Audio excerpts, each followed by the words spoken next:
Во вестите на Имнет телевизија ќе гледате: Општина Штепке ги регулира јавните површини каде физички лица продаваат пуканки, семки, кровни и слично. Одлуката е донесена на последната седница на Советот, а се однесува за јавни површини како плоштадот Слобода и шеталиштето Ванчо Праке.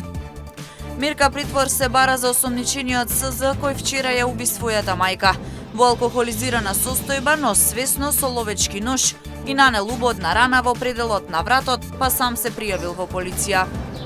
Радобишанец во Делчево возел со 133 км на час на место каде е дозволено 60. Лице во Виница нападна полициски службеник, а кај него биле пронајдени дрога и муниција.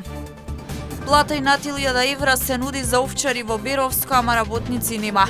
Семејството Пармачки имаат над 700 грла овци и едва 20 работници. Најголем дел од работите, велат, ги работат сами.